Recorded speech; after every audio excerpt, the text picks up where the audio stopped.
The following podcast contains strong language that may be offensive to some viewers. Viewer discretion is advised. No, there's really no, there's the only way the empire is going to die is if we kill it. Okay. And the only way we're going to kill it is to identify it. So the frustration for me is like, there's so few people that are dealing with this crown, that are dealing with this crown corporation, this city line, this bloodline. There's so few people that are talking about it. Everybody's down in the bushes, fighting Democrats, Republicans, or whatever kind of nonsense they do, and dividing everyone. And, the blacks are the problem, or the Muslims, or the immigrants, or somebody else is the problem. But no, it's not the British, because they're so fucking smart. They're so much smarter than we are, and we have to fucking listen to them on fucking TV all fucking day because they're so fucking smart and we're so stupid. And that's exactly the mentality they've instilled in Americans. That's why we're Anglophiles. And it's pathetic. It seems like lately I gave the guy a chance, okay, and now I'm just like, I'm at war with him. I'm like, fuck you, man. You're a billionaire. You were always a billionaire. You were always going to fuck the working man, and you claimed you were going to help him. Even the tariffs, I'm starting to realize, what the tariffs are going to do? The tariffs could be a good thing. They really could. I supported him when he first talked about it because theoretically they're a good thing. Because when an Apple iPhone leaves Apple has to pay that tariff. China don't pay it. U.S. don't pay it. The only way consumer pays it if they can raise prices on these iPhones. So, use your head, and they can. But what it's going to do? It's going to run out a lot of small business. That's what it's going to do. That's what the tariffs are going to do, because Walmart can absorb it, right? I mean, they can absorb the hit. But mom and pop running some little store that, I don't know, sells whatever, toys or whatever it is, they can't afford it. So that's what the tariffs are actually going to do in the end. They're just going to further concentrate the power of the billionaire class over our economy, which is what's going on, which is the big story here. Okay. Like the big story nobody's talking about.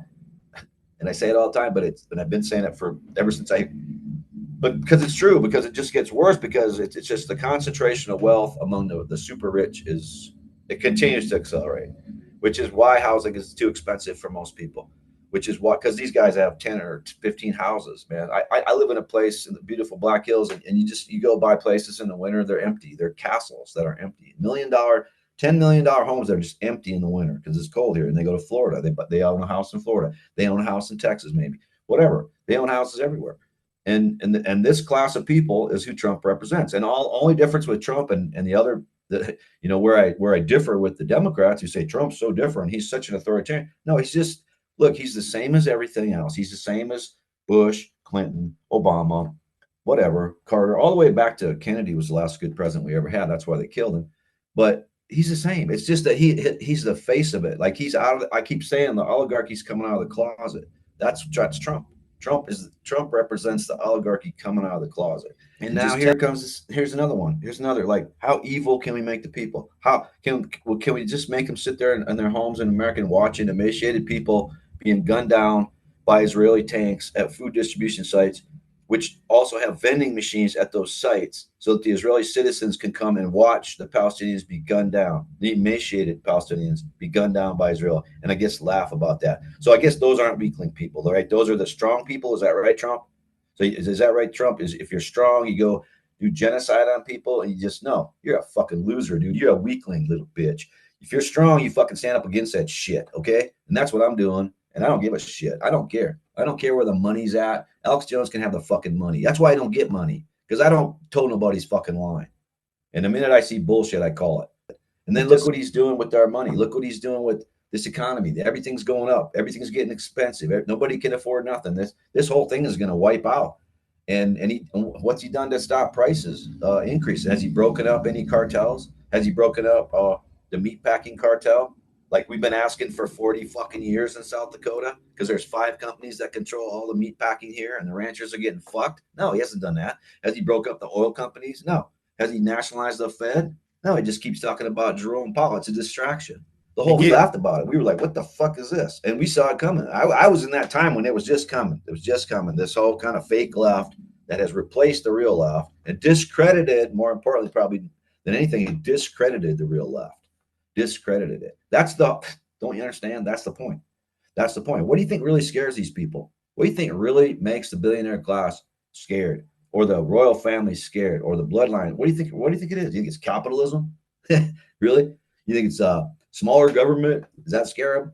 Drowning government in the bathtub? That's what Grover Norquist said we are going to do, and we did. We did it, and we're still doing it. We're still just taking apart the poor people. Oh, Medicaid, waste, fraud, and abuse. We have to get rid of it. Really? How about waste, fraud, and abuse to Pentagon? $165 billion increase in Pentagon budget, while we're cutting off poor people from food.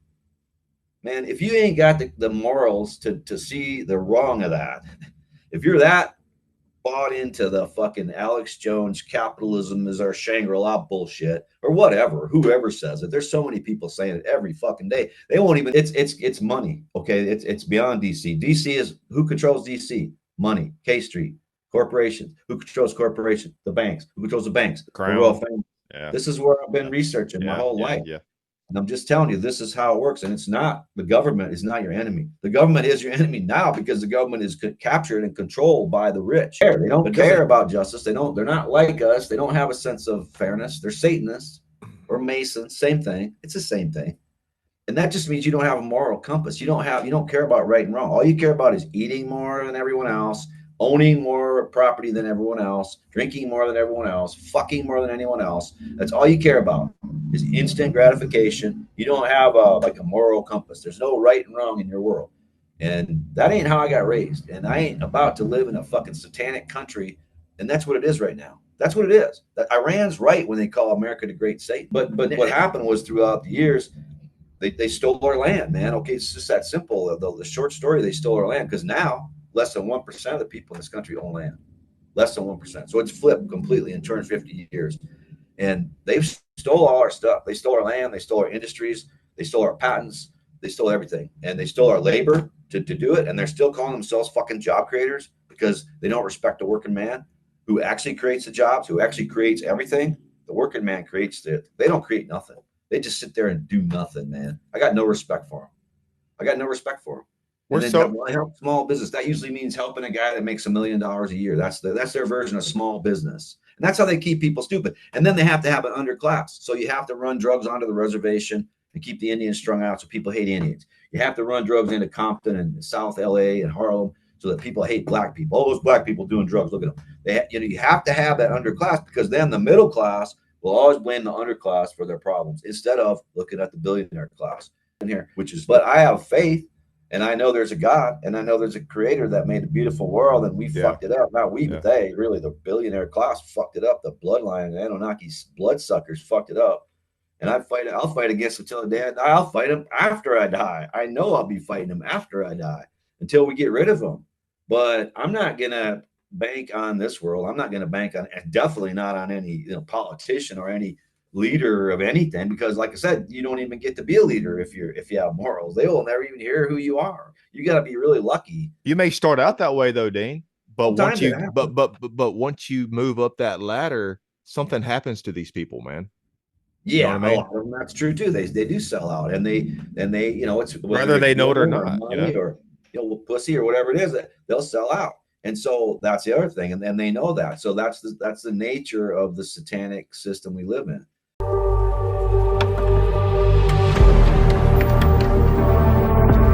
Beyond the Forbidden. Welcome to Beyond the Forbidden. Today on the show, second time guest, one of my favorite authors and researchers, Dean Henderson. Welcome back, man. How you doing?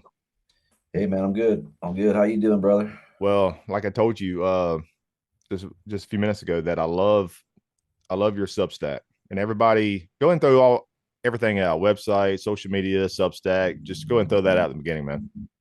Yeah, sure. Thanks, man. I guess it's just deanhenderson.substack.com. Is that right? I don't know. And then it's if you want to look at my books, I got 7 books there at Amazon.com is the easy one. Amazon, just type in Amazon Dean Henderson into your search engine. And you can get them at Barnes and Noble, the books, and Goodreads and Thrift Books, and I don't know, a bunch of places. But I think ultimately they all buy them from Amazon wholesale first. So you're still, having to deal with Amazon, whether if you can feel better about it if you want, but it's just the reality of it. So yeah, there you go. And I appreciate just check it out, man.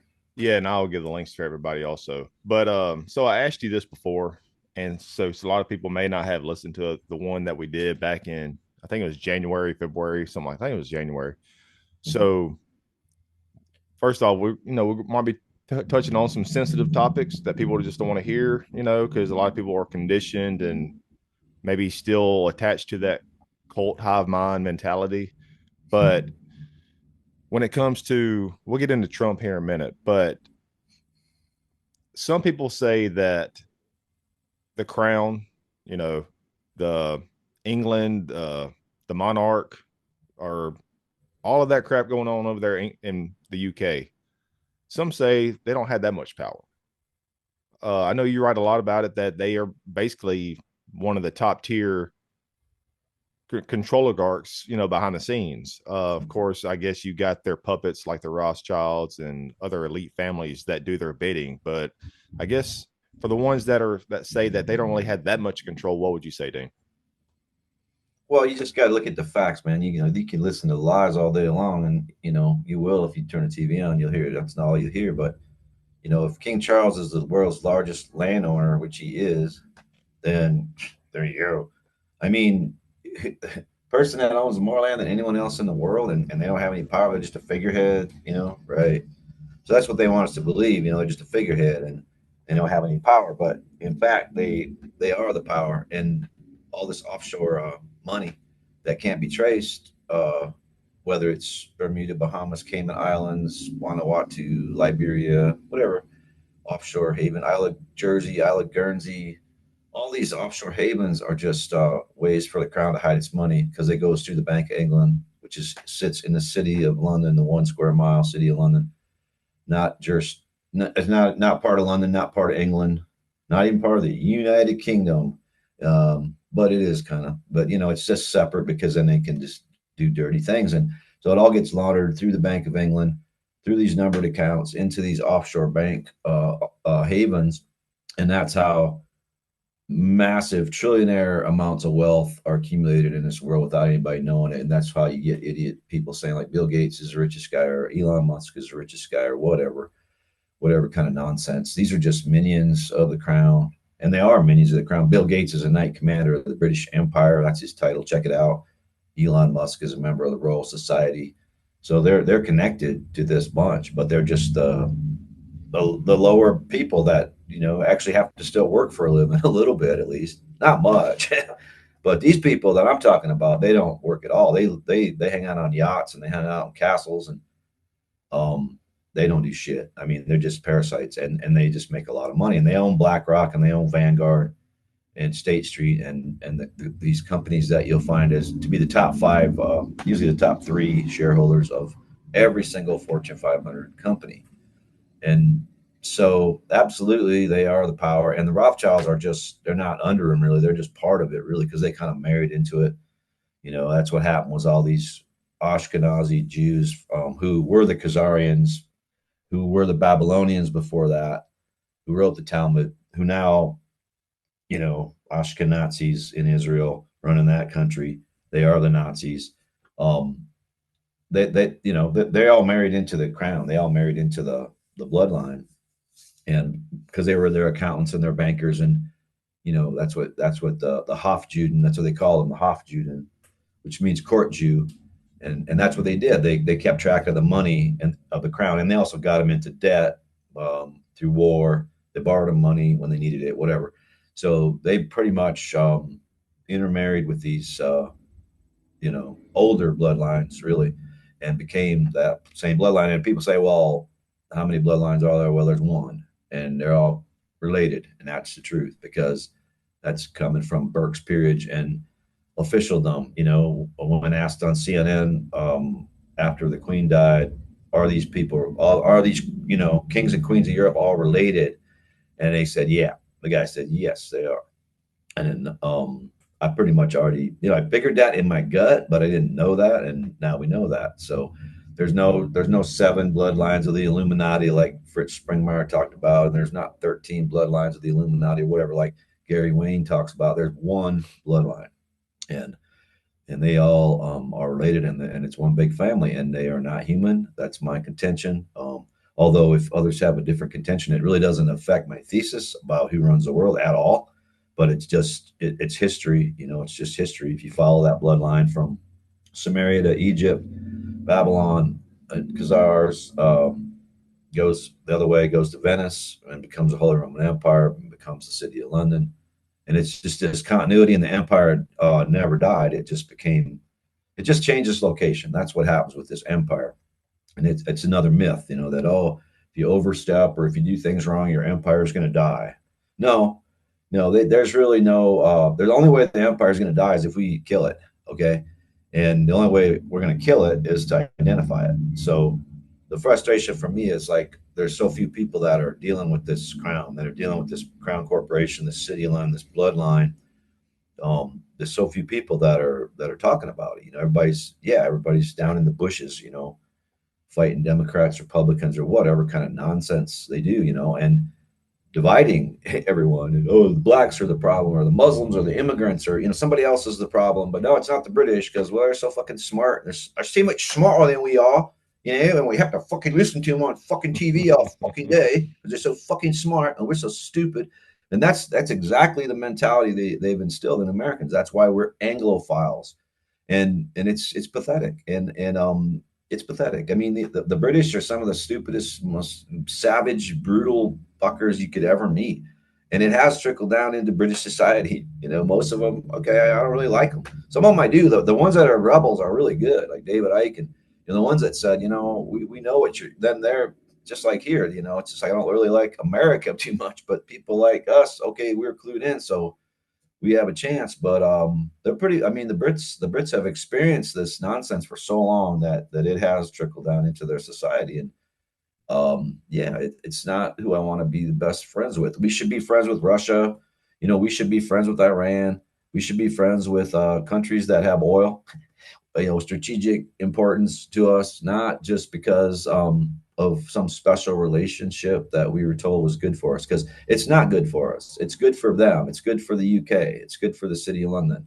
When you can use America as your battering ram to go around the world bombing Iran, or, you know, bombing whoever, sending nuclear submarines to Russia, or sending more arms to Ukraine. You notice the British don't lift a finger during any of this. Like, did the British send submarines to Ukraine? Did the British bomb Iran? No, but they cooked up all this intelligence, and Trump sidelined Tulsi Gabbard, one of the few people in that cabinet that has some integrity, in my opinion. And he just sidelined her and said, no, I'm going to go with the British intelligence version of what's going on, which was lies. Of course it was. Who do you think brought us the yellow cake uranium story in Iraq?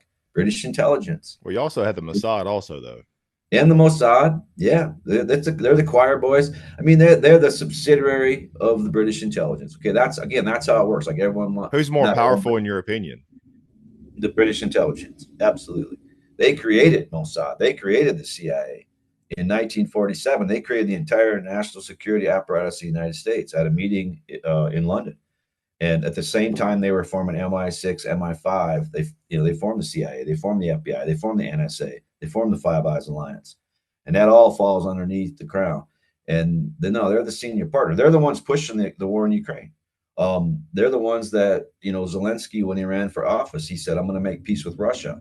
And once he got in there, the British intelligence, he went to London, had a meeting with them, and they said, no, you're not. You're going to do this. This is what you're going to do. We're going to use you to weaken Russia militarily, deplete their resources, you know, play games, privatize your economy, hand it over to more oligarchs, all of which has been done. And meanwhile, you know, the British have sort of you know, they've proven that they're the ones that planted the bomb on that bridge in Crimea, that big old beautiful nice bridge that they built, and just blew it up. And that they're the ones that gave them the intelligence to go after the bombers, strategic bombers within Russia recently. And, you know, it's British intelligence.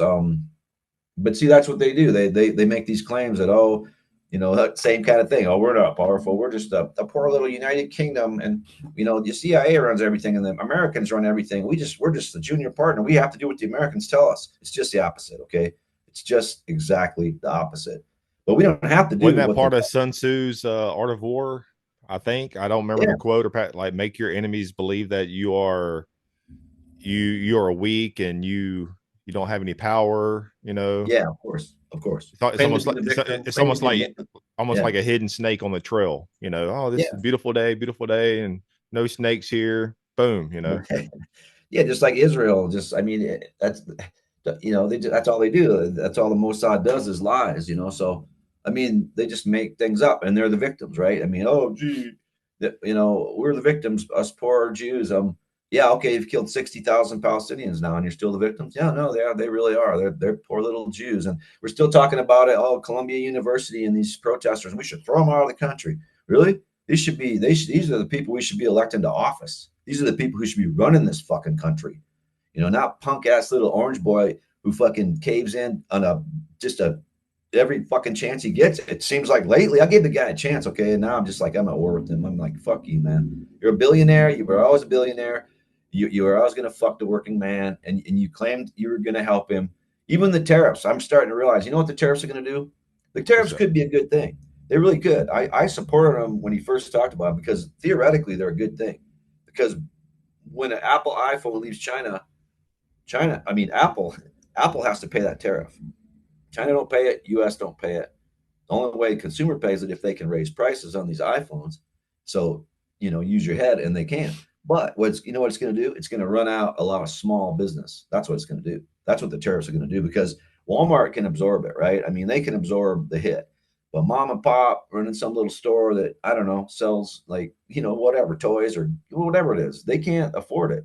So that's what the tariffs are actually going to do in the end. They're just going to further concentrate the power of the billionaire class over our economy, which is what's going on, which is the big story here. Okay, like the big story nobody's talking about, and I say it all the time, but I've been saying it for ever since but because it's true, because it just gets worse, because it's just the concentration of wealth among the super rich it continues to accelerate, which is why housing is too expensive for most people, which is what, because these guys have 10 or 15 houses, man. I live in a place in the beautiful Black Hills, and you go buy places in the winter, they're empty. They're castles that are empty. $10 million homes that are just empty in the winter because it's cold here, and they go to Florida. They own a house in Florida. They own a house in Texas, maybe, whatever. They own houses everywhere. And this class of people is who Trump represents. And only difference with Trump and the other, where I differ with the Democrats who say Trump's so different, he's such an authoritarian. No, he's the same as everything else. He's the same as Bush, Clinton, Obama, whatever, Carter, all the way back to Kennedy was the last good president we ever had. That's why they killed him. But he's the same. It's just that he's the face of it. Like he's out of I keep saying the oligarchy's coming out of the closet. That's Trump. Trump represents the oligarchy coming out of the closet and just telling you exactly what they think. Like there's no more pretense about, oh, we're going to build democracy in Iraq. No, we're just going to bomb them. We don't care. We don't care about democracy. There's no more pretense. We just want to bomb these certain countries. We just want to be enemies. We just want to come out, and we're going to throw certain people out of the country that disagree with us. Yeah, and we're going to go to Ghislaine Maxwell. And we're going to give her a better prison in Texas if she shuts her mouth, which obviously she did. Just open corruption, just like that's where I lost. Not seen this before. Not to cut you off, but that's where, because I didn't have any trust in Biden because he was just another Obama puppet, and I didn't have any trust in him. But I did want to give Trump a chance. You know what I mean? Because here's where he lost me. I was still kind of on some things that Trump did, like, okay, that's pretty good, oh, all right, and then like, what the fuck? Oh, I don't know about this, but here's where, and this probably really pissed everybody off. This was like, maybe a month ago. This is just a little quote here. Let me see if I can pull. Okay, this is where he calls everybody out for questioning and wanting more answers about Jeffrey Epstein. Their new scam is whatever we will forever call the Jeffrey Epstein hoax. And my past supporters have bought into this bullshit hook, line, and sinker. They haven't learned their lesson and probably never will. Even after being conned by the lunatic left for 8 long years, I had more success in 6 months than perhaps any president in our country's history. And all these people want to talk about with strong prodding by the fake news and the success-starved Dems is the Jeffrey Epstein hoax. Let these weaklings, I guess me and you and all these other alternative thinkers are weaklings, continue forward and do the Democrats' work. Don't even think about talking talking of our incredible and unprecedented success because I don't want their support anymore. Thank you for your attention to this matter and make America great again, which I never was a MAGA person, Okay, but I did want, I was hoping for some good things, but what from him. But whenever you are, and now he's like kind of backpedaling a little bit. He's in almost they're trying to appease the peasants, out there that want more information because he knows he screwed up by posting that. I think so. Yeah. But that's that. Why just he says that was so long. Why are we still talking about that? Well, yeah, man. And now he wants to. You were the one. He was the one talking about it. Well, now I know, and now he wants to bring up Biden or Obama and all this other stuff, that corruption from that was before Jeffrey Epstein. Like that was even older than Jeffrey Epstein. So why are we talking about that, Trump? Yeah. So, but anyways, by the way, that's not all we're talking about. We're talking about why the fuck do you bomb Iran? We're talking about we're talking about people starving in Gaza and you just sitting there and let it happen. How evil is that? How fucking evil? I was hoping he wasn't going to be say that's okay. And America's just going to say that's okay. And you as our leader, are you going to say that's okay? No, it's not fucking okay. And then you're going to walk away from the Ukraine thing. You're going to start sending them arms again and be belligerent with Russia again and send submarines. No, it's not the only thing we're talking about, buddy. There's a lot of bullshit you've been fucking up here lately. And it's like they give you a shot or something and you just flipped. Or you just were lying. Of course, that's what really is he was lying the whole time about everything and saying he was going to make peace with Russia and saying he was going to recognize a Palestinian state. Maybe that was reported on RT 2 months ago. And so, there was reasons to have this optimism. It's not our fault. We were lied to, dude. And now you just have to, if you have any integrity at all, you have to turn the guns on Trump because he's evil. He's fucking evil. I'm not going to sit here. I'm not going to go to hell supporting Trump because he supports genocide. Obviously, you can't support a guy that supports genocide. That's the pretty weakling because I don't support genocide. But I'm going to fuck you up, dude. That just makes me want to fuck you up. That just makes me want to come down to your Mar-a-Lago bullshit and fuck you up.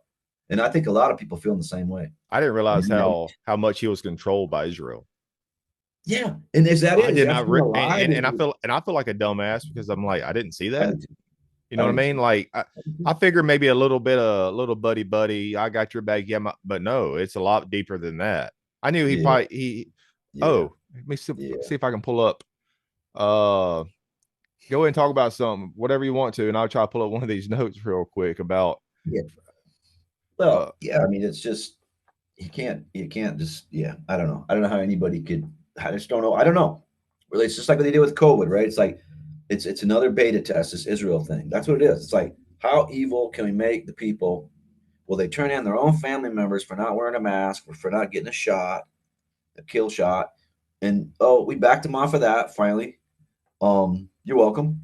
And now here's another one. Here's another, like, how evil can we make the people? How can we just make them sit there in their homes in America and watching emaciated people being gunned down by Israeli tanks at food distribution sites, which also have vending machines at those sites so that the Israeli citizens can come and watch the Palestinians be gunned down, the emaciated Palestinians be gunned down by Israel, and I guess laugh about that. So I guess those aren't weakling people, right? Those are the strong people. Is that right, Trump?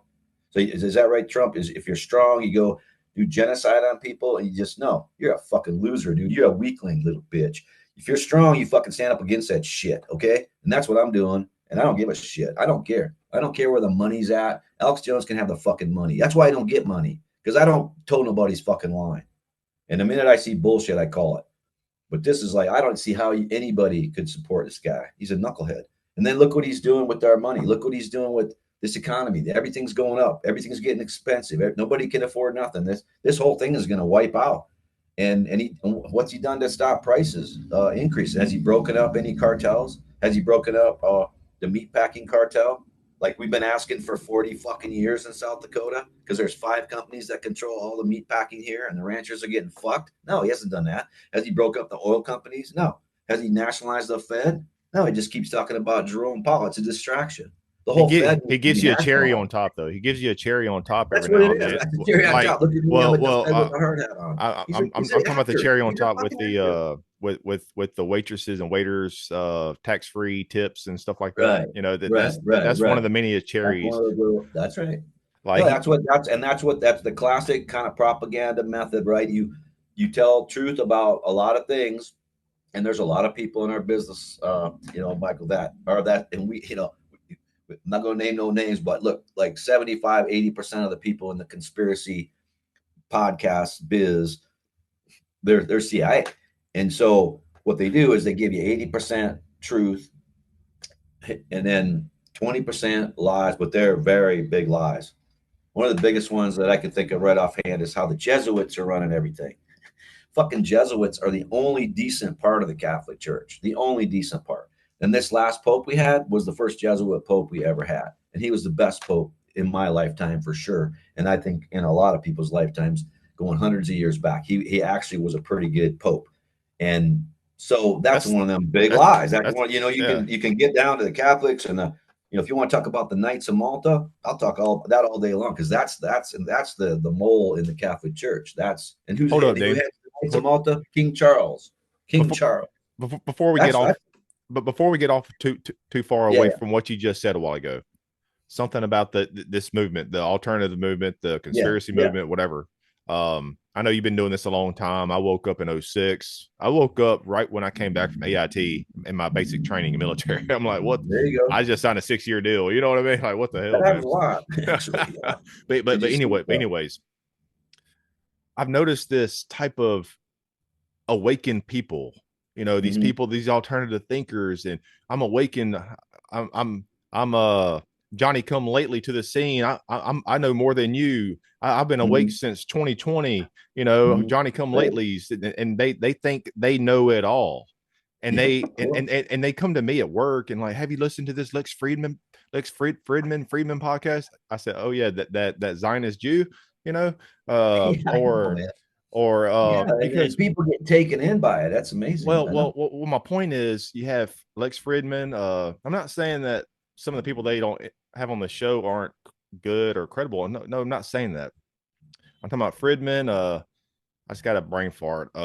You have so many other these top podcasts that who funds you, bro? You know what I mean? Like, how did you just come out of nowhere and now you have millions of subscribers and everybody, all the alternative thinkers out there that's been it's mostly the Johnny come lately since 2020. They look at all these top brand podcasts as their gospel. No, man. No. Yeah. How about you read like Nesta Webster or Dean Henderson's books, or or John Robinson's the Illuminati, whatever, from the 1700s book. Like, look at the past. Man. Like, don't look at whatever these people just blew up overnight. They blew up overnight with these podcasts, and like they get millions of views. And it's not that I'm hating, it's just that they're looking at these people like they are the pinnacle of knowledge.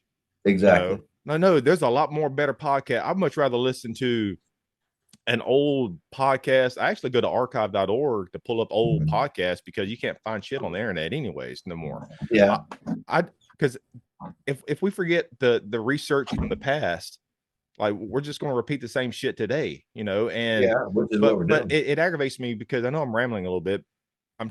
It aggravates me because people aren't looking at the great thinkers before 2020, and they're looking at these people that these Johnny come latelys on the scene since 2020. And dude, they're new to the scene. They're still surface level people that don't know that much. There's a lot more people that's been researching this for a lot longer, and then before them that are no longer alive today. Like, where do these podcasts come from just out of the blue, and everybody thinks that they are the top tier pinnacle, all knowing, all seeing, podcast. Yeah, I know, and they all seem to support Trump, don't they? So it's like that's where like I could be famous if I just sold out that way, and oh, Trump's great because everybody's on, but I don't because I can't because it's, and so I'm kind of like people. A lot of people don't even know who the fuck I am. I'm kind of below the radar because they don't want me out there. I went on a show the other night, like 15-minute segment. This gal did a, yeah, just a cool thing, like 13 Moons party. And she had all these speakers on for like 15 minutes, right? So my turn comes up and I'm waiting in the studio or whatever. And all of a sudden, this other guy just takes my spot. And she didn't know who he was. The host didn't know who it was. And I didn't know who it was. And he just kept, he was CIA. I know he was. And he took like half my time. And so that's how they do it. See? And that's how they do it too, is they elevate these podcasters who, you know, yeah, maybe they'll tell you a lot of truth, but then there's this kind of key information that they switch and they tell a big lie, like a really big lie. Like, oh, capitalism is going to save us from all this horse shit. That's probably the biggest lie right now. Like the communists are evil. Oh, the communists are coming to get us. Like, where are the fucking communists, man? Does anybody know one? Does anybody know a country that's run by the communists? Does anybody know? Did anybody get any shared food today from the communist government or the communist Democrats or the communist? You know, where? So this our enemy isn't Russia. One of the biggest fucking lies, and it was in the 50s. It was one of the biggest lies. Your mom and dad, your grandparents were hiding under tables in schools because the government told Russia was evil and the communists were evil, and this still today. This is what makes the money. Because why? Because the right wing people have the money. Because they're the business people. They'll buy your books. They'll subscribe to your podcast, pay you money. Left wing ain't got no money. There is no, first of all, there is no left wing in America. It's just a bunch of like drooling fucking tranny supporters. Nobody knows about expropriating the property of the rich. Nobody talks about that. Nobody talks about breaking up the cartels. Nobody talks about land reform. Like, hey, let's take Ted Turner's ranch. Oh, no, ranches. Millions of acres, Montana, Wyoming, Idaho, Utah, all over the West. Let's just break that shit up, man, and pass out 5-acre parcels. Maybe Mikey could get one and I could get one. But no, nobody's talking that way because we've been like the left has been just fucking crushed, financially crushed. I used to run a newspaper back in the 80s. It was a left-wing newspaper, not a real left-wing newspaper. We laughed about all this politically correct bullshit. We were like, Jesus, this must be some Republican fucking plot to take down the left, is all this stuff about you have to say things this way. And we laughed about it. We were like, what the fuck is this? And we saw it coming. I was in that time when it was just coming. It was just coming. This whole kind of fake left that has replaced the real left and discredited, more importantly, probably than anything, it discredited the real left. Discredited it. Don't you understand? That's the point. That's the point. What do you think really scares these people? What do you think really makes the billionaire class scared? Or the royal family scared, or the bloodline? What do you think? What do you think it is? You think it's capitalism? Really? You think it's smaller government? Does that scare them? Drowning government in the bathtub? That's what Grover Norquist said we're going to do, and we did. We did it, and we're still doing it. We're still just taking apart the poor people. Oh, Medicaid, waste, fraud, and abuse. We have to get rid of it. Really? How about waste, fraud, and abuse to Pentagon? $165 billion increase in Pentagon budget, while we're cutting off poor people from food. Man, if you ain't got the morals to see the wrong of that, if you're that bought into the fucking Alex Jones capitalism is our Shangri-La bullshit or whatever, whoever says it, there's so many people saying it every fucking day. They won't even invite me on their shows anymore. Mike Adams, I was on once. He realized my position. Nope, no more. And so I'm just iced out of like really the big stage. I'm iced out of it because I'm not a right-wing crazy person who hates communists. I'm just not. And well, the real enemy isn't communist though. It's DC, man. It's money. Okay, it's beyond DC. DC is who controls DC? Money. K Street, corporations. Who controls corporations? The banks. Who controls the banks? The royal family. Yeah. This is where I've been researching my whole life. Yeah. And I'm just telling you, this is how it works. And it's not, the government is not your enemy. The government is your enemy now because the government is captured and controlled by the rich. But it doesn't have to be that way. You know, it doesn't have to be that the Department of Agriculture just writes checks to Cargill every year. It doesn't have to be that way that the Department of Energy gives subsidies to oil companies every year. It doesn't have to be that way, but it is because they control the government. It doesn't have to be that we're forced to take shots from COVID, but because Pfizer controls the FDA and Biden can't even appoint an FDA commissioner while he's president, we didn't have one. Why? Because that was an experimental vaccine. They didn't want to have an FDA head because then you'd have to make a decision on approving it or not. Still hasn't been approved, by the way. Still experimental. But why? Because Health and Human Services is controlled by Pfizer. Bobby Kennedy's changing that a little bit. I do like him too. I think he's the other guy in the Trump administration. He's done a lot of good. I think he has. You have to look at the facts. You just can't. I think the whole point here is you can't be an ideologue, and I used to be an ideologue too on the other side. I was kind of like a Maoist when I was in my 20s, dude. I mean, I just wanted to go out and cut the throats of all the rich people. Maybe I was right, but I'm not that way anymore. But but I'm just saying, just you have to look at things on a individual basis. Which is why I can say, yeah, I like Tulsi Gabbard, I like Kennedy, I like the fact that he's banning fluoride in our water. I like the fact that he's getting rid of all these food colorings and these leaveners and the marisol and the vaccine. I like a lot of things he's doing. To me, he's the only one that's earning his paycheck right now in the Trump administration. Tulsi's trying to, but he just wants to listen to Israel and the British when it comes to foreign policy. But I don't know. People are just that to me. That's the biggest problem. And people say like me and my friend were talking yesterday. Good friend of mine. He lives in northern Italy now, married an Italian woman, and lives in the Italian Alps. And just kind of bailed out of this country because things are bad. And he said, well, things are and you hear this a lot. People are waking up. Oh yeah, people aren't getting their news from TV anymore. They're getting it from podcasts. And at first, that's become like a mantra, right? But is that really good? I mean, is it any better? Is it any better that like my mom worshipped like Lester Holt and my grandma worshipped Dan Rather? Is it any better that I would worship Alex Jones or some other idiot? Joe Rogan, Lex Friedman. Joe Rogan, right? Who the fuck knows who he is? So I mean, why are we just presented with these certain people with these certain points of view, and they all seem to be loud, and they all seem to be big, and they all seem to be capitalists? Like they're just really, are they just trying to intimidate people? You're not gonna fucking intimidate me, Holmes. I'm 5'9", 165 fucking pounds, and I will kick your fucking ass. I don't care how big you are, because I got this all-state football fucking player in here, dude, and I've still got it. And I'm not gonna be. I swear to God, that's where Trump and all these people are like intimidating people. And I don't know. Is it like people with a daddy complex who didn't have a dad, didn't get raised by a dad, so now they have to like hand it over to Trump and let him be your daddy figure, or Alex Jones be your daddy figure, or some other fat fuck, some other loud fat fuck. Yeah, Joe Rogan, some professional fucking wrestler. Really? That's pathetic, dude. But I swear to God, there's something to it. There's something to it. And this is how they're engineering people. And it's not good. And I don't think people are waking up. I think it's going the other way. All you got to do is look what's happening in the world. Is it getting better or is it getting worse? Yeah, it's getting worse. Well, it's getting better. Really, it's getting better for the ones that are already rich and famous. Yeah, exactly. Like these big podcasts. Since I was talking about that a while ago, like it gets better for them, and they feed us and they make us think that they're part of the good guys because they're having this thinker, this great mind, this great thinker that's putting out pretty good information on the podcast. Oh, so I'm part of the team. Yep. It's because it's because they know that people are thirsting for knowledge because they know the world's fucked up.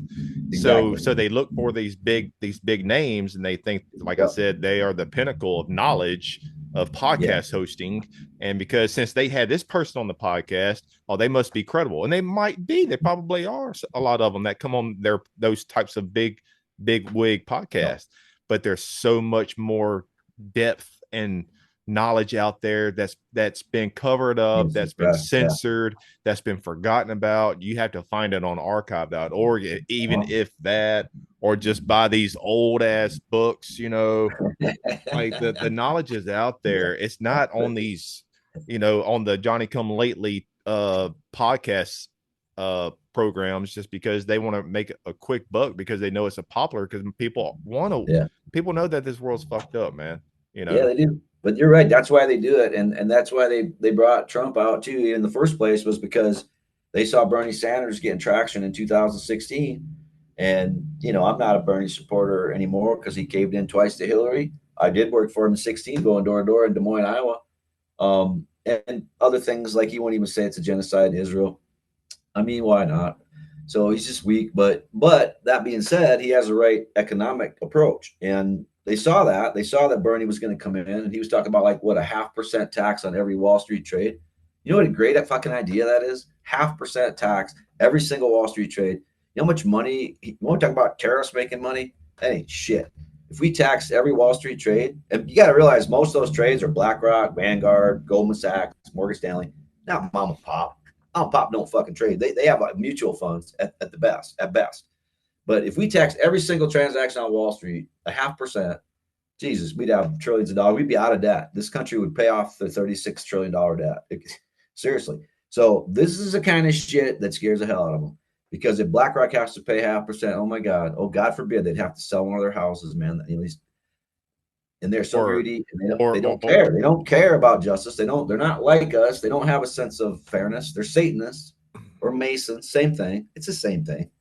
And that just means you don't have a moral compass. You don't care about right and wrong. All you care about is eating more than everyone else, owning more property than everyone else, drinking more than everyone else, fucking more than anyone else. That's all you care about is instant gratification. You don't have a moral compass. There's no right and wrong in your world.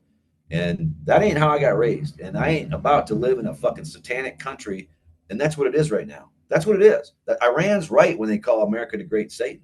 And they got nothing against the people, but it's like they're right that we are pretty much living under this evil government. And there's plenty of other evil governments in the world, I might add. But how did we let this happen? And we let this happen by not speaking up. So it's the same in the podcast. It's concentrated power, just like it is in the meat packing industry, right? It's the same in the alternative podcast industry as it is in the meat packing industry. And yeah, the people that rise to the top are the scum. The scum rises to the top. That's always the way it is in every business, every industry. I've seen it my whole life. Even my hometown where I grew up, 2,000-acre farm. Well, hell, we got run out of business. We had to auction off our shit. And who survived? Oh, the big farmers, a couple of families, 2 families. And they run the whole fucking county now, and they're county commissioners, and they're on the school board, and everything. One of them families got John Thune elected to Congress, and initially the senator from South Dakota, and the bank in my town was part of getting him elected the first time. And so even on a local level, I'm sure you can go out into your town and you'll find 3 or 4 families that run your whole fucking town probably, because that's just the way it is. And until we acknowledge that and then go after that, instead of wanting to be a part of that, I guess, or everybody wants to be a billionaire. Really? What the fuck? You want to be a Satanist, really, Johnny? You want to worship the devil? I mean, go ahead, but you're going to hell, and you're going to be a miserable fuck the rest of your life, because they are. That's the other thing. That's the other thing. You can do all this evil stuff and or just let it happen or not say nothing, but you're going to be a miserable, man. That's why they drink so much, because alcohol is a sad person's drug, man. It's a sad person's thing. If you drink a lot, it's because you're sad. It's because you failed in life and you have not come into your own and you have not done what you're here to do. Well, they know they lost that moral compass, because and they know, rather knowingly or unknowingly, something's off, that like knowingly or unknowingly they sold their soul, to get to where they are. And the reason why I get kind of down in the dumps, man, like, because I kind of had hopes for Trump. I ain't gonna bullshit you. I did, man. Why I get down in the dumps, Dean, is because I've been researching this, not as long as you, but I've been, like I said, I've been doing it since 2006, podcasting since 2010. But I try not to be in a pessimistic, low vibration, or whatever you want to call it, because I know how fucked up the world really is. So I try to have a glimmer of hope within me that somebody might be good. But when I find out but when I find out they're not, it's a gut punch.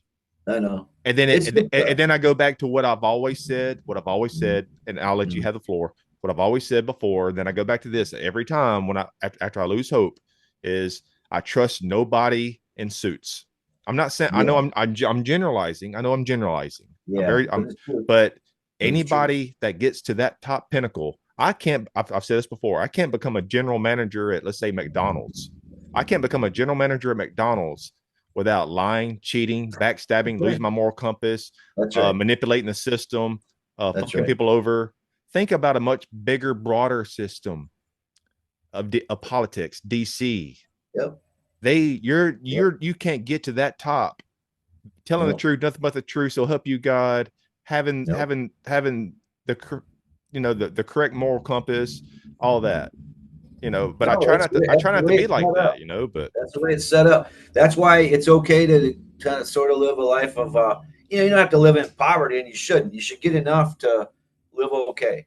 But then you should just quit making money. Like, I'm at a point now, I don't want to make no more money, man. I'm good. I got what I need. I know I got what I need, and I don't want to make no more money. Honestly, I don't.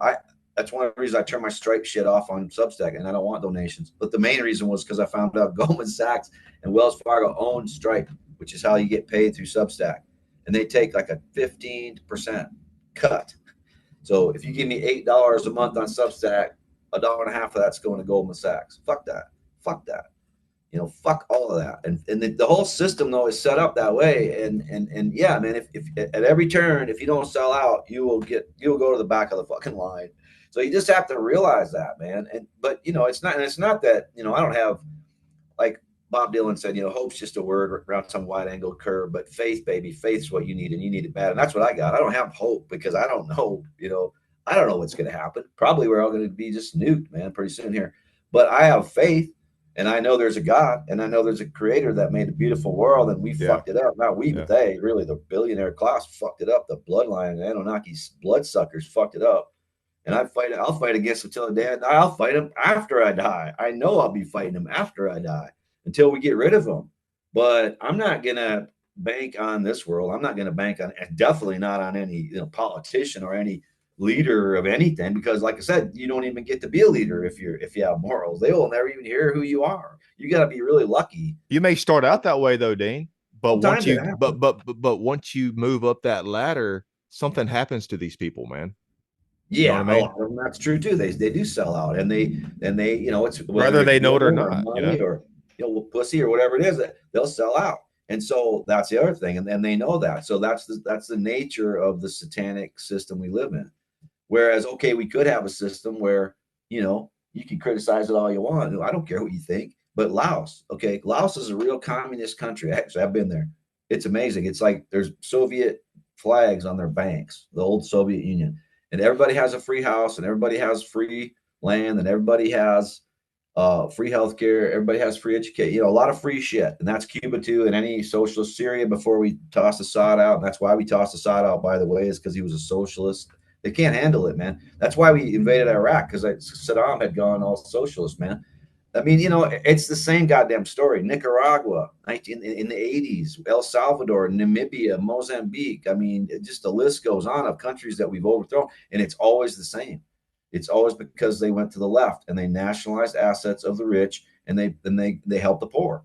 And they give them free housing, free food, subsidies. Even Mexico, free corn tortillas, man. It was a big thing for a long time in Mexico. Poor people could show up once a month and get a big old stack of free tortillas, man.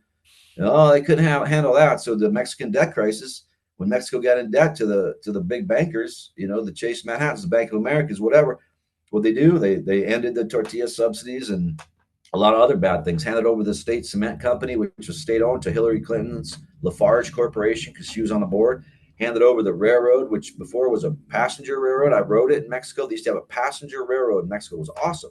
So I'd hitchhike down the border in Texas, get on the train, and for pennies, man, go all the way to Mexico City on a train. Might take you 2 days, but so what? It was just an experience. They don't have it anymore. Why? Because the railroad lines and everything, the infrastructure was handed over to Burlington Northern Santa Fe during the 1995 Mexican debt equity swap. They called it debt equity swap. That was the mantra back then. But it's basically, you got in debt to us. Now we're going to take your assets and we're going to hand them over to some rich fucker. That's what it means. So the people say, well, how can we be communists, expropriating the wealth of no, they didn't work for that at all. They stole it from us. Don't you understand? Like, they stole all our shit. Like, okay, 250 years ago, when this country was founded, like what, 98, 99, I think it was 99, that's 99% of people own land, lived on the land. America started, it was a bunch of entrepreneurs. You had, every town had a guy that, shoot horses, a guy that welded, a guy that was an ironsmith, a gal that ran a bakery and made baked goods every morning for everybody. I mean, that's how every town in America was. We didn't have Walmart, we didn't have cartels, we didn't have international bloodlines owning our shit. We owned it. Everybody owned it. Nobody had employees because it was just them, and it was just free. And okay, you want to talk about that? That's a great model. That's really anarchy. But what happened was, throughout the years, they stole our land, man. Okay, it's just that simple. The short story, they stole our land, because now less than 1% of the people in this country own land. Less than 1%. So it's flipped completely in 250 years. And they've stole all our stuff. They stole our land. They stole our industries. They stole our patents. They stole everything. And they stole our labor to do it. And they're still calling themselves fucking job creators because they don't respect the working man who actually creates the jobs, who actually creates everything. The working man creates it. They don't create nothing. They just sit there and do nothing, man. I got no respect for them. I got no respect for them. And then help small business. That usually means helping a guy that makes $1 million a year. That's their version of small business. And that's how they keep people stupid. And then they have to have an underclass. So you have to run drugs onto the reservation and keep the Indians strung out so people hate Indians. You have to run drugs into Compton and South LA and Harlem so that people hate black people. All those black people doing drugs, look at them. You have to have that underclass because then the middle class will always blame the underclass for their problems instead of looking at the billionaire class, which is the one stealing their shit completely. Look at what just happened. Amen, black brother. Black build up the Pentagon, Palantir. So, I mean, that's just what happens every single damn time. And I don't know when people are going to wise up to it, if they ever will, or if they'll ever have the guts to do anything about it. Because I feel like, we've become a nation of cowards, and we especially like to cower the rich people for whatever reason. They've learned how to do it. They learned how to cower us. They're loud, belligerent, or they just bring their henchmen out who are loud and belligerent and, like I say, fat and big, like 300-pound fuckers. It's just almost like, they're threatening you all the time. And they kind of are. I mean, that's kind of what they've realized they can do to people is if you just kind of keep this constant threat, physical threat. I'm talking about a physical threat, which is why I'm talking the way I'm talking, because I am not going to fucking go down to your physical fucking threats. It's called self-defense, bitch. And man, I will fuck you up. And that's just, everybody should have that attitude. Nobody should be scared of these fuckers. Nobody should be cowing to these people. Come on, man. This is America. This is America. You know the shit our forefathers went through to get free from the crown briefly. Not free anymore, but we were for a while. So have that in you, man. You have that in you. Everyone has that in you, but nobody recognizes they have that because we're all so damn beat down. And you're saying we've lost that fire. That fire that you have been. Man, people can feel your fire. This whole podcast, people have lost that. They have lost that, and a lot, and it's physiological. It's not just the MK Ultra mass mind control I'm talking about. It's also the shots, the vaccinations, the dumbing down. You know, physiologically, they have taken our testosterone levels down of men intentionally, and they almost want the women to play the male role because they know they'll never have the testosterone and they'll never be able to physically defeat them, without a lot of guns, but we can. So they want to take us out. Plus, the men have already done the what they needed done. What the bloodline needed was build the roads, build the bridges, all the heavy labor. Pretty much all that's done now. So in a very real sense, men are not expendable. And that's why, especially white men, feel the way they feel. And that's why you get the reaction that they support Trump, because he at least talks, against this kind of politically correct kind of, he's at least about a merit-based thing, allegedly. He gives them nuggets. Really, he gives them nuggets. Yeah. But, that's why he's appealing to people, because they're using that angle. See, it's so sophisticated. It is so sophisticated what's going on to make people stupid. But it's going on. It's going on, and it's going on big time. And they've got it down. Edward Bernays and ever since then, and they've got it all figured out, like how they can pretty much control people. So you have to be uncontrollable. That's the answer. You have to quit reacting. Quit reacting to what you see on the screen. You have to just become an actor again. You have to take your authority back, and you have to be your very own individual human being, which I can see you are, but so many people are not. And I'm seeing this as a real problem with the girls, because the girls, I don't know, they're doing something to the girls where they all talk the same. They all use the same. I don't know. It's fucking weird, man. I can't explain it. But there's something to do with they feel like they have to take out the maternal, the mother. They have to corrupt the women, make them as corrupt as the man or something. Or, make them belligerent, make them the ones that do mass shootings now instead of the man. It's just like of course, it's satanic. They're just flipping over the gender. But a lot of it is just they don't want to deal with us, man. They know that we could physically kick their ass, and so they have to marginalize us. And in the eyes of the women too, and in the eyes of everyone, here's a high testosterone male. They have to do that, because if they don't do that, we're dangerous. But guess what? We still are fucking dangerous. Okay.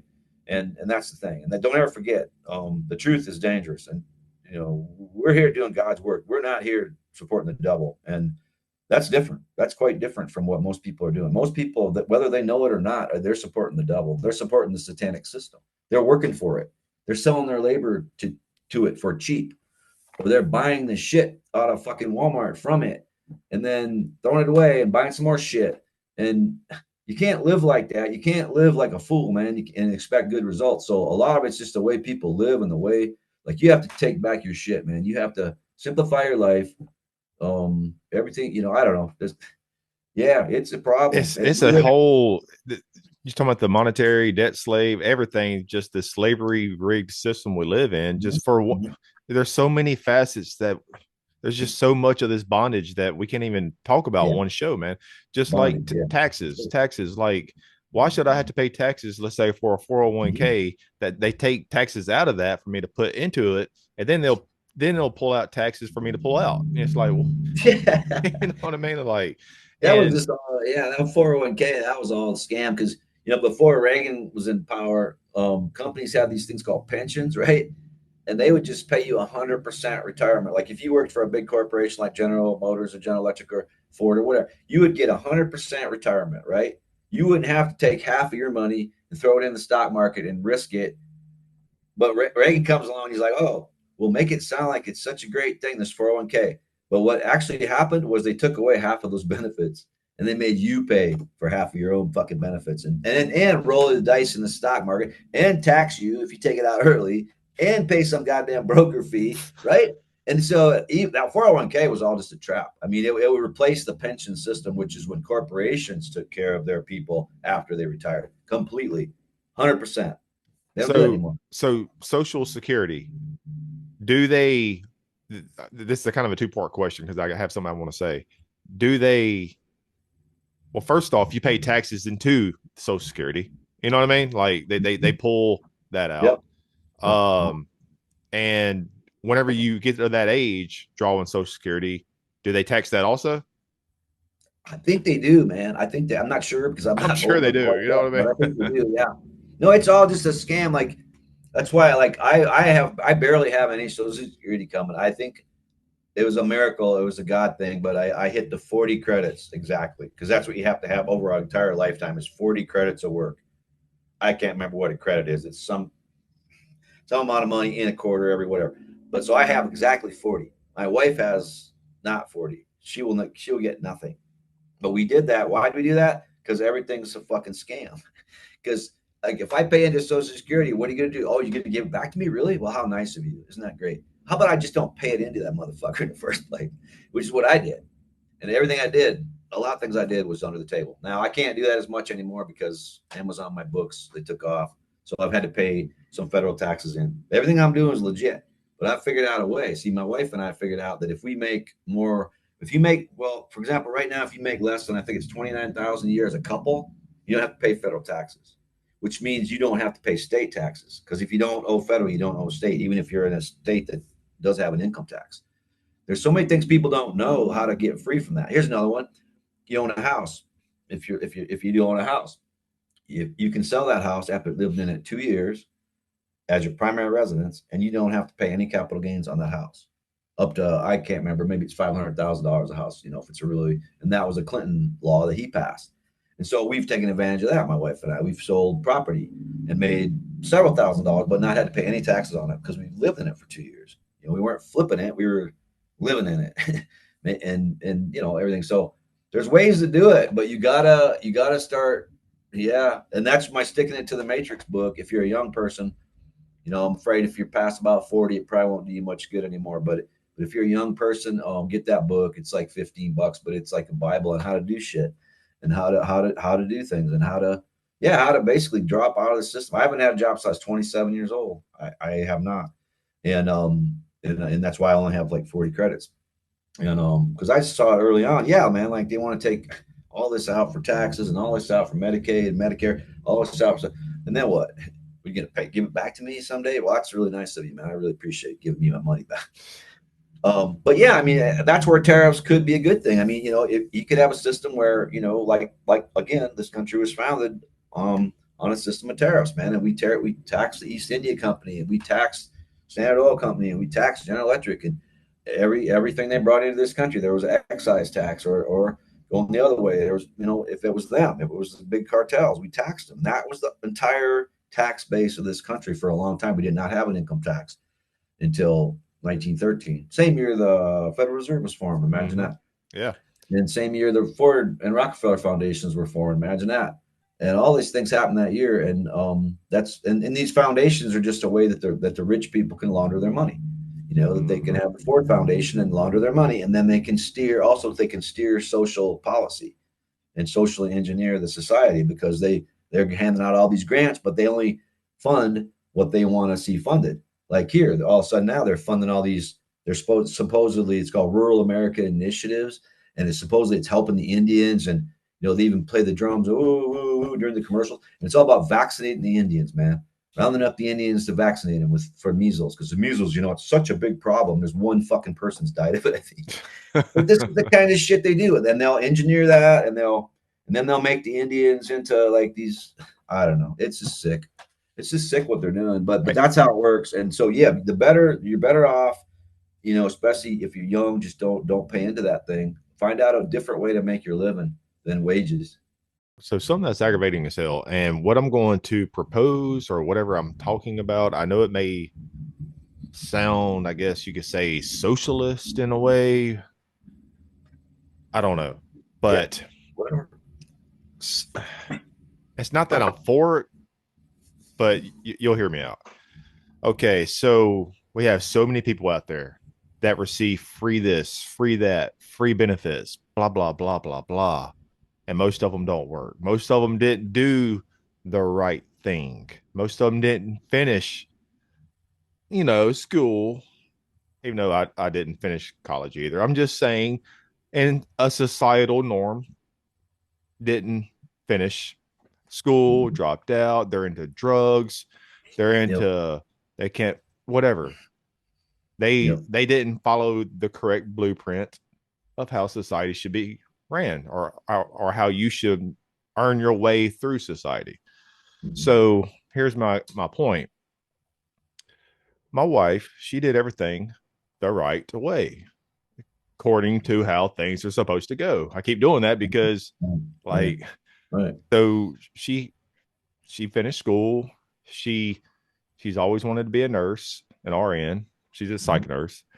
She first got her degree in South Louisiana, a 4-year degree in something. It wasn't in a nurse. She actually changed her mind or something. It was something, I think, in education. And then she's like, I want to follow my dream to be a nurse. So she got 2 more years of a technical college to become an LPN. So there's 6 years of school right there. And then she was an LPN for like maybe 5-6 years. And then she's like, I want to get some more school. I want to better myself. I want to become an RN. I always want to be an RN, So then she went to South Ark in El Dorado for 1 year for a fast blast course, because she already had all these college credits and all that. And she was already an LPN. So she has 7 years of school. She did everything the right way and a societal norm platform. But yet, dude, she has a pretty good job, but we're not struggling, but it's not fucking easy, bro. No, I know. We don't get fucking free shit. I know. And I did things the right way, but not nothing like her. Well, I joined the military. I guess you could say, societal norm. I guess I did things the right way, but we don't get nothing fucking free. No. And then so what the societal norm of society is saying is that if you do things the right way, you get fucked, and everybody else that don't do things the right way, we give them free shit. Yeah. The other thing is like this. Yeah, like I said earlier, you need an underclass. Okay, you have to have this underclass that we loathe. Those people that do things the right way or whatever. Yeah. You know what I mean? Yeah. But you know what I mean? And it's like, but really it's kind of like, how much free shit are they really getting, man? And how many of them maybe do need it? And there's all these questions. And I know there's a lot of losers, man, that just drugs and just like, wow. I'm not saying they shouldn't get it though, Dean. People, some people, I think the more important question is like, why can't there be some help for, people like you, or people, people that are doing things right. Well, like, I know that still sounds socialist though, I guess, well, but whatever, maybe it but is. Who cares? I mean, yeah. you gotta, I kind of like, mixed economy. I'm a mixed economy guy. Okay, like I'm all for free enterprise, and like I was talking about this country, the way it was founded, and how everyone was an entrepreneur, and everyone, and that's great. But to get to that point, how are we going to do that? How are we going to, how are people ever going to even have the money to start their own business? First of all, in this crazy world, look at the rents, look at the price of housing right now. That's what's really killing people. I think that's the key, is housing. You got to bring housing costs down. So yeah, the guy in New York City that's running for mayor, that Trump said he's going to deport him. I can't even remember his name, but he's calling for rent control, and that's a good idea, and that's a socialist idea. Well, you don't like it? I don't give a fuck if you're scared of socialism. I can't care less, man. But okay. What's wrong with clamping down on greedy landlords, man? And they say, oh, we had to raise the rent because everything went up. Really? Everything went up? I don't think so, man. I don't think anything went up. I mean, unless if you had to repair a bunch of stuff, whatever, or if you include the bills to your tenant, then I understand it, because the bills have gone up on everything. But most of them, that's not true. Most of them, nothing's gone up at all. Maybe their property taxes a little bit, or their insurance a little bit, but most of them, nothing's gone up except the rent, and they're just pocketing the difference. And this is the greedy fuckers that run this country. And I'm not talking about mom and pop that own 1 or 2 rentals or something. Maybe they should be exempted from the rent control. That's fine. But I'm talking about people that own entire apartment buildings of like 300 apartments, which is most of the rent, which is most of the apartments, which is most of the housing stock in this country. And these are people that don't even live on the premises. They don't even live in the town. They're just Wall Street people who invested in these buildings, right? So what's wrong with rent control? Nothing. That's exactly what we need. Stuff like that. We could have price controls. Nixon did it. Nixon was a right-wing Republican, but he was smart enough to introduce price controls on certain commodities in the 70s, because the greedy fuckers were trying to create inflation and take it to the moon like they're doing now. What is inflation really caused by? What is it? I mean, there's all these theories, and it's really the velocity of money, or it's just fucking greed. Okay, like Walmart's got these electronic price tags. Have you seen them? They can change those. They just put them into all the stores, right? They can literally change the price of something. Like, oh, Dean's walking up to that's right, he likes that certain kind of beer, so he's 5 steps away. Let's raise the price. What's going to prevent him from doing that with all this AI and all this shit they got now? And that's all. And I see things in the stores now. I'm going like, oh yeah, there's, like they're ripping people off. I mean, they're ripping people off, man. That's what's going on. That's what's going on in this country. That's what's causing the inflation. Okay, it's just that simple. It's called greed. It's greedflation, man. That's what's going on.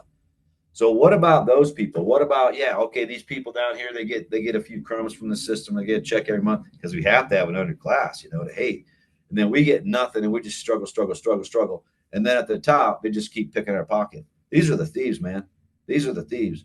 And that's just the way it's going. And I mean, there used to be a lot more people on food stamps. A lot more people. I was just about to say that, Dean. Like, I'm not saying it's actually been decreasing. Well, I'm not saying that we're starving, but dude, we could use a little bit of help with food stamps, maybe just a little bit. But there's no fucking way they're going to give it to us. A lot of people could, and that's the thing. Like, so maybe make it easier. They will deny us to hell and back. Of course, yeah. You're in Louisiana, man. You ain't got a chance. Well, right. What they're going to say is that your wife's a nurse, so no, you're not getting. Yeah. But dude, like I said, I know we're not hurting as bad as maybe other people at all, but it's not fucking easy, man. Not at all. It's a struggle to make your way through fucking life. Yeah, and look at the prices of things. It's like, and that's why the Fed raised rates back in 2021 or whatever. The only thing they care about is wage inflation, right? And that's why they flooded the immigrants across the border too, to push down wages. Because remember that, when wages were just kind of spiraling out of control, going really high. And I know my wife cleans rooms here at this place, and she was getting 25 an hour for a while. Now it's back to 20, but they crushed that, see? And that's why they did it. That's why they raised rates. They don't care about inflation at the grocery store. They don't care about inflation. Our wages aren't going up. Our wages aren't going up. That's all the rich fuckers care about, is that they don't have to pay you. And then they say, oh, we can't find good help. Well, how about you fucking pay them, dude? You'll find all the good help you can find. but they don't. But that's the mantra of the kind of greedy, class is, oh, I can't find good help. Yeah, and they call you help. They won't even call you a human being or by your fucking name. You're just help. It's just this is where we live. This is where we're at, and this has to change. People need to start respecting working people. Yeah, like you should get help. If you're working, if your wife's working, if you're doing everything right, then why isn't there some help for you? Or why aren't you being rewarded in any fucking way? Even if it's just a simple, I don't know, policies or government policies that can just help you. It's not hard. You can do anything you want, but you have to have that mixed economy. In my opinion, you have to have some socialism. Well, we already have it. Okay, like what do you think the post office is? What do you think the cops are, or the National Guard, or the public library, or the National Forest? That's all forms of socialism, right? It's all forms of like we all own this. This is collective. This is public space. It's okay to have a public space. Despite the best efforts of the Heritage Foundation to destroy it completely and hand it all over to the billionaires, we still have these public spaces. So let's not let any more go. Let's not privatize anything else, for God's sakes, because we've already been doing that ever since Reagan. Is the reason why Democrats or Republican presidents, they all did it. Clinton. Remember Clinton? He privatized the shit out of everything. Look what Obama did. They've all just continued this trend towards privatization and handing over public resources, which we all own, to the fat cats for fucking free. They didn't even have to pay for it. That type of system is okay, but the socialism or whatever and communism is bad. Well, see, so yeah. Why have we been feared and conditioned to fear, let's say, socialism or other types of isms out there? Is it because and then they always point to the example, see, those type of governments never never prevailed. They never is that because and they fail. Those types of governments fail. Right. Like Cuba, they were communists. Look how bad they are. Right. Is that because they actually failed? Or is that because that these elite motherfuckers, they had they were doing this with these governments and had Henry Kissinger, other think tanks and other Brzezinski and these people that made these countries fall. They made them fall. Yeah, and they're still doing it. And they still have sanctions on Venezuela, Cuba, Nicaragua, anybody that's socialist they don't like, of course, and they make them fail. They cut off international trade, even though there's supposedly these free traders, and there's such. No, but if you're a socialist, they'll just cut you off, and that's exactly why, and they cannot have that example. That's why Gaddafi, he was. I mean, Libya, man, they had like double the national income of any other African country. They were, their national median income in Libya was like over $50,000, man. People don't realize that shit. South Africa was next at less than 25,000 a year. Okay. 50,000 fucking dollars in Africa, dude. Why? Because Gaddafi was an anarcho-syndicalist. That was his own words in his green book that he wrote, which everybody should read. Talk about old books. Go find that green book of Muammar Gaddafi and read it, man. Your mind will just be blown away, because in it he talks about his political philosophy and how he believes a society should be organized. And like in Libya, they didn't have national NFL teams or high paid out. No, everybody on Sunday, everybody would go play football. Everybody, the community had teams. They didn't just take control of the factories from the corporations, the Western corporations, and King Idris, who ran that country. King Idris, that's the king in Libya that they overthrew. That's who Gaddafi overthrew. And he was Italian, and the Italians were colonizing Libya. Okay. So that's the history of that. And so Gaddafi came in. He not only did he take over the factories, but the people in Libya would decide what to make at their factories that they owned. They weren't working there for wages. They owned the goddamn thing.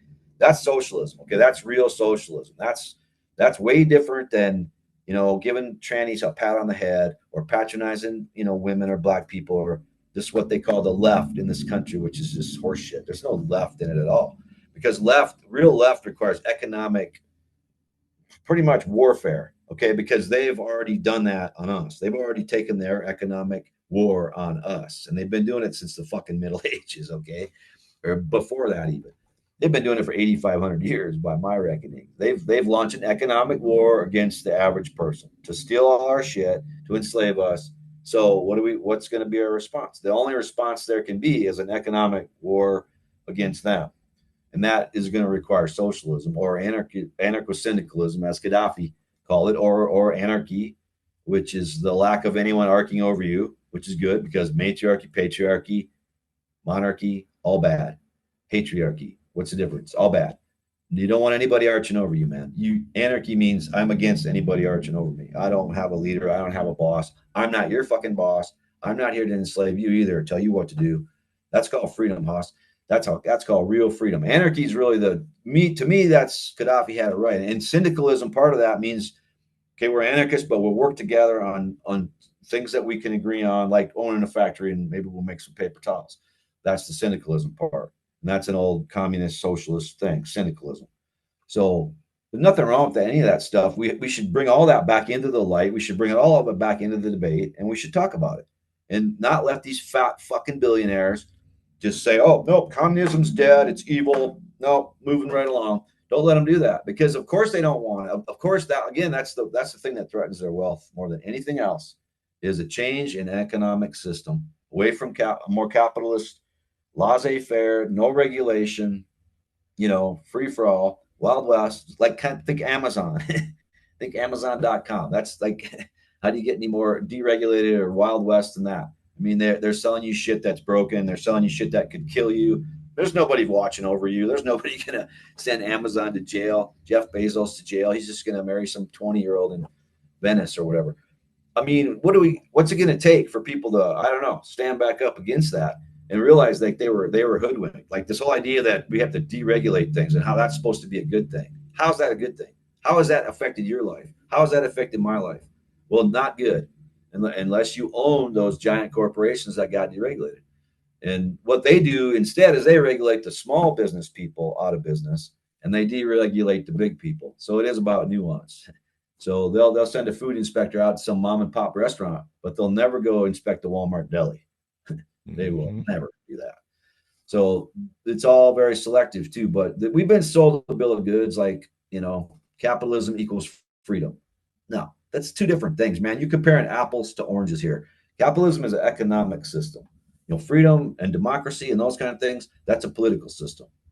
And so you can't say that capitalism automatically is freedom. It could be enslavement, and that's where we're at now. They've enslaved us with this free market bullshit, and they have, and free trade, and now that's all going to get unraveled, and we're going to see what happens with these tariffs, and we're going to see what happens with this whole new thing they're going to bring in, which, it's pretty weird. It's like, we've been on this free trade bandwagon for a long time, and that's why I was kind of for the tariffs. I was like, well, because I was always against free trade, and because it's not free trade, it's free for the corporations. All those trade agreements were bad, every single one of them. I ran for Congress in 2004 in Missouri, and I was one of my big issues was, getting out of NAFTA and the WTO, and it still needs to be done. But yeah, with the tariffs, what's going to happen, I'm afraid, is Trump's going to run a lot of small business people out, and then they'll probably roll back all the fucking tariffs and just make it a free for all again. That's my guess. Or they'll say, oh, it was a big failure, and meanwhile, they've run all these little guys out of business, and that was the idea all along. And then they'll blame Trump for it, because Trump, you have to admit, he's easy not to like. So I think that the scenario in the end of this all has Trump going down hard. And maybe that's what the whole Epstein thing is. Maybe that's what it's leading up to, because he's an easy guy to not like. But up until that point, he's going to do their bidding, and he's going to take apart this whole thing, and he's going to take apart the safety net even further than it already has been taken apart. And he's going to hand over as much wealth as he can to his billionaire friends until they take him down. And that's also by design. So they want him there for now, but they also want him there because I think he's easy to take down. And they're going to do this whole world economy, man. You watch. So I was about to end it right there, but I got to bring this up since you brought up Epstein. I meant to mention this earlier. I know I was a little harsh with some of the Johnny come lately. It's better to jump on board, I guess. I wish a lot of these people, these Johnny come lately since 2020, would jump on board of like your research, all these great thinkers that are no longer here. There's much better podcasts that are grassroots level, but yeah. So with this Jeffrey Epstein thing, we have these Johnny come latelys, big on Epstein. It's good. It's good. Yes, we need funny. That. We need that. But you know what but how about also jump on board with DC Madam? Deborah Jean Palfrey. You remember her? She was the call girl in the Yeah. 90s, early 2000s. She was Yeah. head over the call girl escort service for I remember politicians. that That's why now. she got the DC Madam. I remember She that was now. found suicided in 2008. She wasn't, and she actually went on Alex Jones' show Yeah. Yeah. a month before she committed suicide, and Alex asked her, "You will not commit suicide, right? You will not commit suicide." She said, "No, nah." Mhm. And then Mhm. she was about to write a book and everything and expose Yeah. this. She was already in a corrupt system of what she did. She was about money, and she was going to Mhm. make millions on that Mhm. those book sales. You know, she ain't going to Mhm. commit Mhm. suicide. And Yeah. then one of the people that worked for her a year before, Mhm. a year Mhm. before, Mhm. Brandy Britton, she died in '07, a year before, of suicide. And it's like, because she was in and out of court, and she was one of the call girls, I think, that Yeah. worked for DC Madam. And it's Yeah. like, see, we're all wrapped up on these. Well, a lot of the Johnny come latelys to the scene. Mhm. There's so Mhm. much more information out there. We need Yeah. truth about that too. Because Yeah. what could DC Right. Madam and Brandy Britton have exposed in Right. DC? Pizzagate. That's another one. They just write Yeah, that out like that yeah, didn't exist, yeah. but it did. But look at Virginia Giuffrida. I mean, Virginia Giuffrida supposedly committed suicide, what, 6 months ago? And that was the gal that was tied to Prince Andrew. And look how it's worked. Look how it's worked. Okay, so I guarantee you Epstein's a Mossad agent. I guarantee fucking he is. Because that's what the Mossad does. They go around and get dirt on people, and then they can control those people. And I don't know if he's alive in Israel, and that's why they were blackmailing Trump over Israel, or I don't know what happened with him. Anyway, he got the jail time, and supposedly, he's dead. Now look at Maxwell. So she got the jail time, and she's British intelligence, right? She's MI6. She's Epstein's handler. She's not his partner, equal partner. She's the superior in this relationship. I'll fucking guarantee you, because her old man was cozy with the royal family, and he was always hanging around that palace, Buckingham Palace, right? And so was she. There's a lot of pictures with her hanging around Buckingham Palace, right? So she's British intelligence, right? So she gets the easy jail time, whatever. Keep your mouth shut. We'll let you live. Fine. What about Prince Andrew?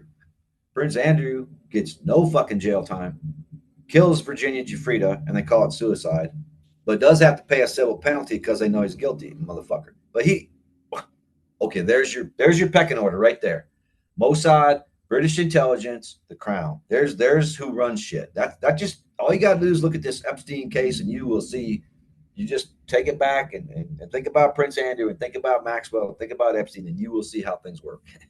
And that's how things work. The How people do, at the very top don't go to jail. how do they get away with it? I know they control Tell the me about media, it. they control everything, but They do, and not enough people are talking about it. you or I Yeah. try. Let's say hypothetically, you or I wanted to take somebody out, and we made it look like a suicide. They're coming for us, dude. Of course. There's no way that it's just going to be labeled Of on course. Wikipedia as a suicide. Whoever we took out, no, they're not just going to leave it be. That's how it happened. They're coming for us. Yeah. But Of these course. rich motherfuckers never get Yep. the spotlight, Mhm. and it's so aggravating, man. Us peasants, and something That's else that it. aggravates me. Yeah. Here's something else that aggravates me. Sylvester Stallone. I like Mhm. Sylvester Stallone movies. Mhm. I love a lot of his movies. He's probably one of my favorite actors. Uh, Mhm. it's one of my favorite things to, I guess, to detach from the real world is watching some of his Yeah. older movies. There you But go. even though I like him, in '07, '08, whenever he was um helping the sales or whatever you call it for his movie Rocky Balboa, the one that came Yep. out in '08, he was in Yep. Australia. What happened in Australia? They found testosterone and growth hormone on his plane. Mm. Dude, how bad Australia is. Mhm. Dean Mhm. Mhm. Henderson, if you were on a plane in Australia and they confiscated testosterone and growth hormone, your Mhm. ass would be locked up, bro. Lifer. You're a lifer. Guess what happened to him? But A nothing. few little fines. Yep. And Yep. I No. think his doctor said he was under supervision for the testosterone. Okay, but they had nothing about the growth. What about the growth hormone? Hell, you can't Yeah. even fart over there without being on camera. Like they're Yeah. very totalitarian, just like UK is and how we are becoming. Yep. But it's just so Yep. aggravating that even though I like his movies, I know. these people, these wealthy people, the rich class, they get Yeah. away with murder, while Oh, literally. if me or you did something like that, we'd be locked up. I'm just saying, It is. it's just so aggravating, you know. Yep, it is. And it's It is. because of us, the reason why this economy, this world, everything pushes forward, because we are the lever pullers. We are Yep. we Yep. keep society going, but That's we right. get fucked though. That's right. That's right. That's right. All of that's true. Well said. And no, there just has to be a more of a respect for the working class. We have to demand their respect. We can't be gullible. We can't be stupid anymore. We can't get fooled again, like the Who said, and we did. And then we have to have a really healthy skepticism of the billionaire class, man, or the bloodline, or whatever your version of that is. You know who they are, man. I don't have to fucking tell you, you people. You know who, and just don't trust them. Don't believe them. They're lying to you. They're the enemy. Okay, you wanna. Let me tell you, your enemy is it's the rich fuckers, man. It's not the blacks. It's not the underclass. It's not the Mexican immigrants. It's not the Muslims. You know, it's not the trannies even though it's an agenda, and I detest the agenda. I have nothing against gay people at all. As long as you don't make it something I got to do.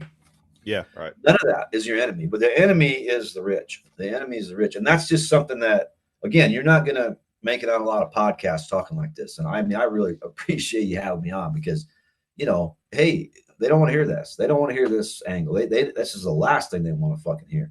They want to hear some other conspiracy podcast who doesn't mention the rich, doesn't mention the billionaires, doesn't, just goes off over here and blame the communists or blame the trannies or blame the immigrants or blame then you're going to get then you'll get your donations and your money and all that. See, because that's the way the devil works. But if you really got integrity, you're just going to live a life of, you're never going to have that much money.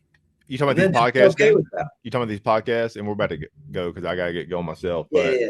But you talking about these podcasts? They're if let's say you was on one of these bigger platforms, right? Mm-hmm. I would say 30% of what you said they will bleep out, or only half of the show would be on YouTube. Yeah. Guess what I'm going to do to you?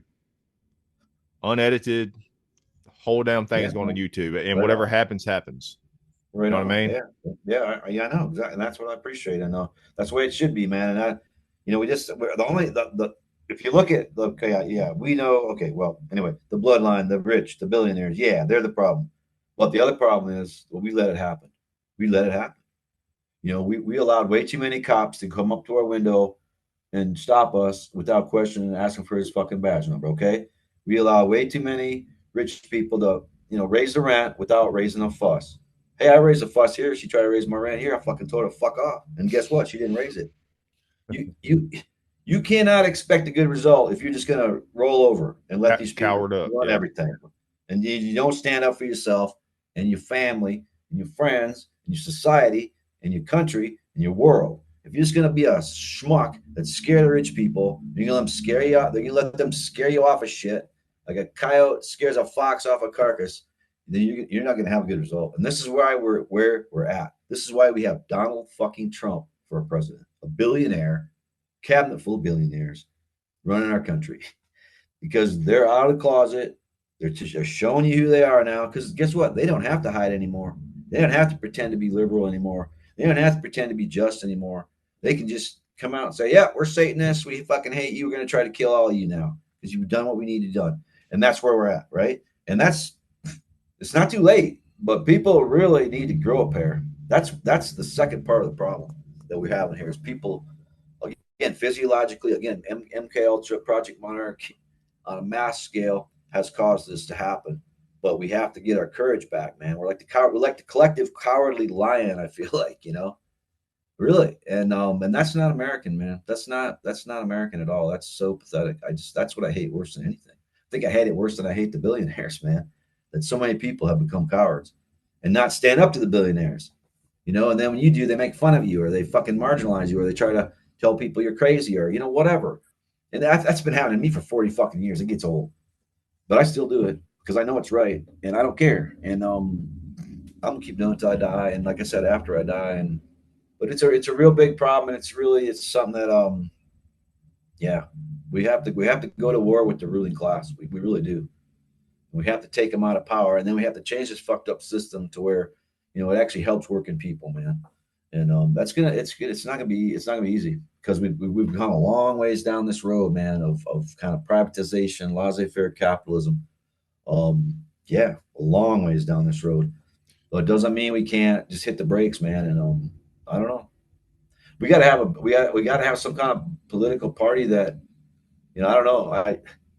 The Democrats, I'm afraid they're just I don't think they're ever gonna they got sold out under Clinton and Carter, and but they went corporate and they quit being the party of the working person. They used to be that. Maybe under Kennedy, under Truman, they were that. Eisenhower. Even Eisenhower was a Republican, but there was a strong Democrat party that was for working people, and they made it clear that's who they were for. There was no equivocation. But then Clinton came along, triangulation and all this shit about you have to please everybody, and you have to we have to include the rich people in our party, and we have to include the corporations in our party. No, we don't. No, we fucking don't. But if that fails, then we need a workers' party. We need some kind of party that represents the working people because we don't have one right now. And that's what they try to do with Trump again because Bernie scared them. So that left of center shit scares the hell out of them. So they had to bring Trump out as this fake populist to draw those people that would have voted for Bernie. And that actually worked because a lot of Bernie supporters did vote for Trump in 2016 instead of vote for Clinton. And I don't blame them. I didn't vote for anybody in 2016. That's the only time I never voted. And let's see. And then last time I voted for Bobby Kennedy, but he was already like out of the race, so it didn't matter. It's pretty much like voting for nobody this last time too. So pretty bad when my last two elections I haven't voted for anybody, and I'm 60 years old. And before that, I used to tell people you have to vote. If you don't vote, you can't complain and all this stuff. And now I'm just like, no, sorry, I was wrong. There's nobody to vote for. And you're selling your soul by casting the ballot for either one of those people, Harris or Trump. And I didn't vote. I didn't vote for Trump or Biden either. I didn't vote. No, I didn't vote. And I didn't vote in the general before that when it was Clinton and Trump because, I voted for Bernie in the primary and he lost. So anyway, we need to, I don't know, somehow we got to get a party for working people. I don't know, or we just got to go out in the streets and start burning shit down, one or the other. It's not going to get better until one of those two things happens. And I'm kind of increasingly thinking it's probably going to be the latter thing. And people are just going to get so hungry and so tired, and we're going to be like those people in Gaza. Why do you think they're doing that, man?